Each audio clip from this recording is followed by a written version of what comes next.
안녕하십니까, 편덕 목사입니다. 오늘은 정말 하나님은 살아계시고 지금도 역사하시나요? 라는 제목으로 같이 말씀을 나누고자 합니다. 지금으로부터 약 1900여 년 전 이스라엘이라는 중동의 작은 나라는 세상에서 사라져야만 했습니다. 로마 군대에 의해서 성전이 파괴되고 헤아릴 수 없는 사람들이 도륙을 당했으며 살아남은 자들은 전 세계 각지로 뿔뿔이 흩어졌습니다. 이렇게 간신히 목숨을 부지한 사람들이 고국을 떠난 유대인들을 가리켜 디아스포라라고 부릅니다. 현재는 이주, 이민과 관련해서 광범위하게 쓰이는 단어이기도 합니다. 유대인들은 중동의 여러 나라로 들어가 삶의 터전을 이루고 살았으며 아프리카, 유럽에 이르기까지 그들은 나라 잃은 민족, 주 예수 그리스도를 십자가에 못 박은 저주받은 민족이라는 서름을 안고 살아가야 했습니다. 유럽으로 이주한 유대인들은 1300년이라는 긴 시간 속에서도 유럽 사람들 속에서 동화되지 않았습니다. 그들에게는 타 민족과 결혼하지 말라는 율법이 있었기 때문입니다. 관련된 말씀을 보겠습니다. 또 그들과 혼인하지도 말지니 내 딸을 그들의 아들에게 주지 말 것이요 그들의 딸도 내 며느리로 삼지 말 것은 그가 내 아들을 유혹하여 그가 여호와를 떠나고 다른 신들을 섬기게 하므로 여호와께서 너에게 진노하사 갑자기 너희를 멸하실 것임이니라. 신명기 7장 3절에서 4절 말씀입니다. 유럽에서 흑사병이 처음 발생한 해는 1348년입니다. 이름처럼 흑사병은 온몸에 검은 반점이 생기며 고열과 전염성이 매우 강한 병이었습니다.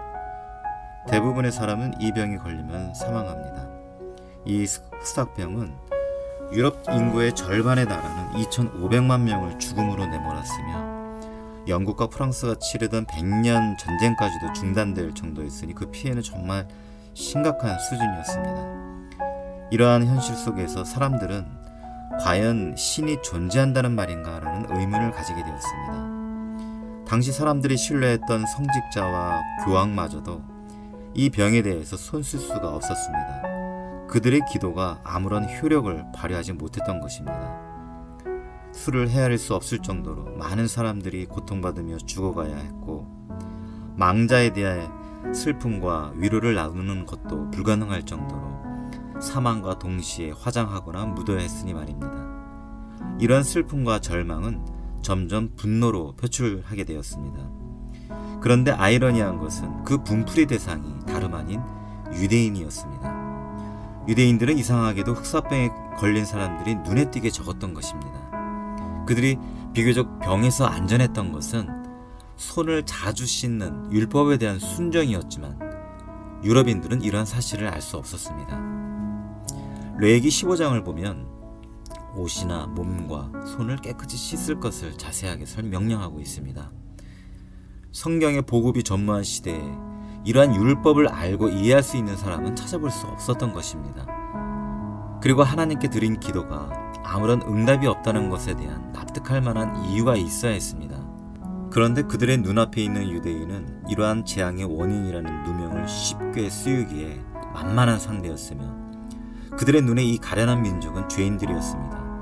하나님의 아들을 십자가에 못 박은 민족이라고 생각했기 때문입니다. 이러한 잘못된 고정관념은 죄인들인 유대인들과 함께 살아서 흑사병에 돌고 있다는 유언비어를 낳게 했으며 전 유럽에 퍼지게 되었습니다. 허무맹랑한 생각이지만 이것은 당시 사람들을 안정시키고 그들의 분노를 표출시키는데 안성맞춤인 도구였습니다. 유대인들은 전 유럽에 흑사병이 돌고 있을 때 실제 전염병으로 죽은 것보다 분노한 유럽인들의 손에 죽임을 당한 수가 더 많았다고 합니다. 고스란히 분노의 희생양이 되었던 것입니다. 이처럼 이스라엘 민족은 유럽의 여러 나라에서 사실상 천덕꾸러기이자 미움의 대상이었습니다. 또한 두뇌의 명석함과 자녀에 대한 교육 방식은 유럽의 상류층에게는 위협의 대상이었습니다. 유대인들이 상공업에 종사하고 특히 은행업, 다시 말해서 고리대금업에서 두각을 나타낸 것은 놀랄 일이 아닙니다. 이들에게는 정계에 진출하거나 토지를 소유, 군인으로서의 복무 등의 일은 허락되지 않았기 때문입니다. 중세 시대를 지나면서 이들의 서름은 극에 달했습니다. 그것은 그나마 삶의 터전이라고 의탁했던 나라들에서 추방당하는 아픔이 있었기 때문입니다. 이스라엘 민족은 한 나라의 정부로부터 추방당해서 다른 나라로 이주하게 됩니다.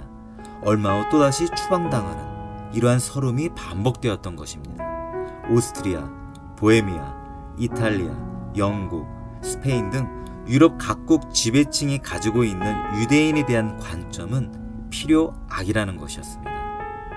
소수의 유대인은 기독교로 개종함으로써 자신의 삶을 좀 더 향상하고자 노력했지만 이러한 자구책은 동족의 미움을 받아야 했으며 교회로부터의 의심을 견뎌야 했습니다.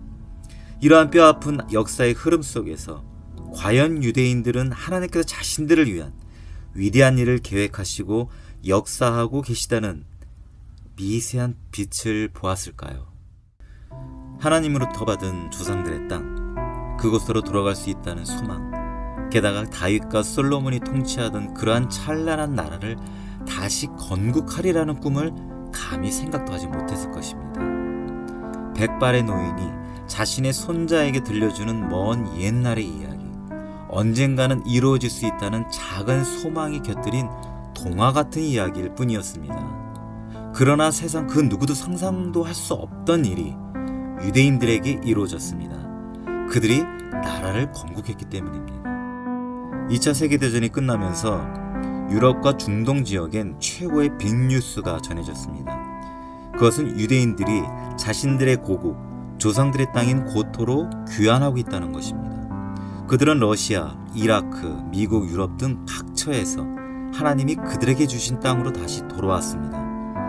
놀랍게도 1948년 5월 14일 이스라엘은 전 세계에 긴급히 선포합니다. 그것은 다름 아닌 이스라엘의 건국을 알렸던 것이죠. 그리고 다음날 영국의 위임 통치 종료와 함께 독립을 선포합니다. 이때 근처의 아랍 국가들은 일제히 군대를 동원해서 팔레스타인을 침공했습니다. 세계 열강은 건국과 함께 이스라엘은 사라질 것이라고 논평을 내줬지만 결과는 이스라엘의 압도적인 승리로 끝나게 되었습니다.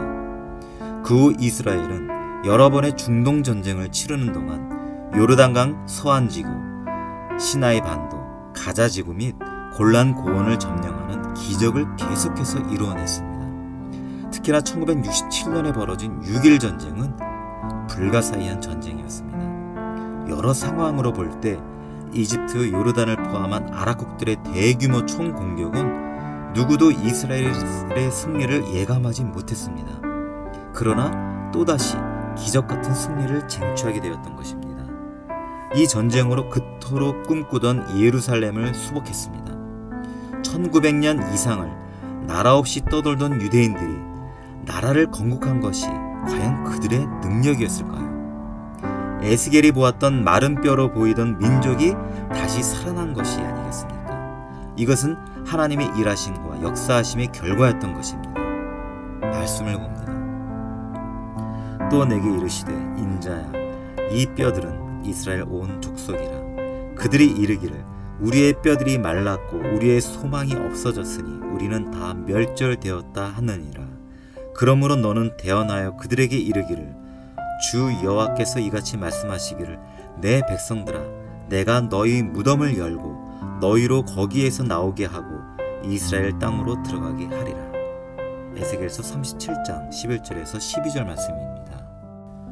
유대인들은 아직 나라가 건국되지도 않은 시점인 1882년부터 계속해서 팔레스타인으로 돌아옵니다.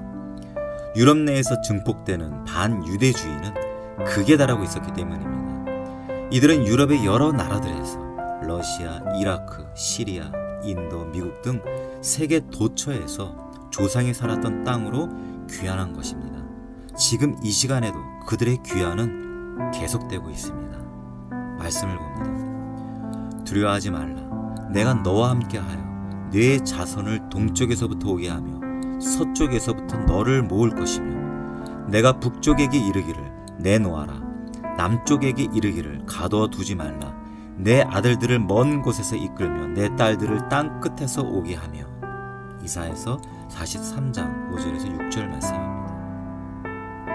지금 우리는 건국된 이스라엘을 보고 있습니다. 그러나 멸망한 민족이 1900년의 긴 시간 동안 하나님의 말씀을 신뢰하고 기다릴 만큼의 여유와 안정이 허락되지 않았습니다. 그들은 버림받았다는 민족적인 자괴감을 넘어서 타 민족으로부터 겪는 적대감과 평생을 싸워야 했으며 그 싸움은 대대손손을 이어가야 했던 것입니다. 그럼에도 불구하고 그들은 나라를 건국했으며 당당히 세상에 그들의 존재를 드러내게 되었습니다. 세상 사람들은 기적을 믿지 않지만 이스라엘의 건국은 기적 그 자체라고 할 수 있습니다. 예수님을 못 박은 민족은 세상의 질타와 무시 속에서 오랜 고난과 비웃음을 받으며 살아왔습니다. 그러나 그들을 버리지 않는 존재는 바로 하나님이셨습니다. 멸망당한 국가가 1900년이라는 무고한 세월이 지난 후 다시 재건국한 나라는 일찍이 단 한 곳도 존재하지 않습니다. 세상 곳곳에 흩어져 살며 핍박받고 무시받던 소수 민족이 단일 민족의 정체성을 잃지 않고 국가를 건설했다는 것은 실로 유일무이한 일이 아니겠습니까? 이것이 실제로 유대인의 위대함일까요? 아닙니다. 하나님의 약속과 그분의 일하심이 아니었다면 유대인들은 지금도 세상에서 모욕을 견디며 비참하게 살아가야 했을 것입니다.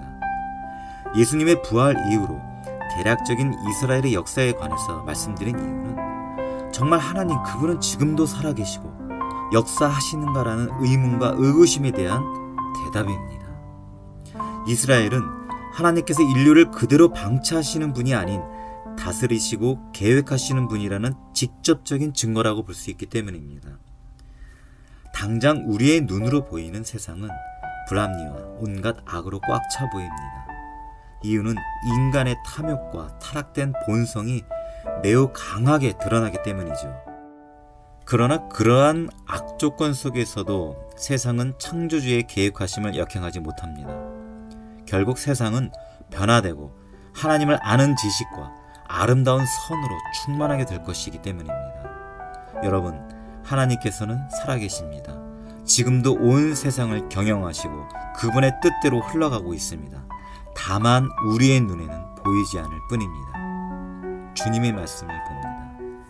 만군의 여호와께서 경영하셨은즉 누가 능히 그것을 패하며 그의 손을 펴셨은즉 누가 능히 그것을 돌이키랴. 이사야서 14장 27절 말씀입니다. 국가와 사회, 개인 모두를 다스리시는 분, 하나님을 신뢰하고 그분에게 온전히 의탁하며 주께서 하신 일을 순종함으로 바라보는 저와 여러분 되시길 기도하며 축복합니다. 감사합니다.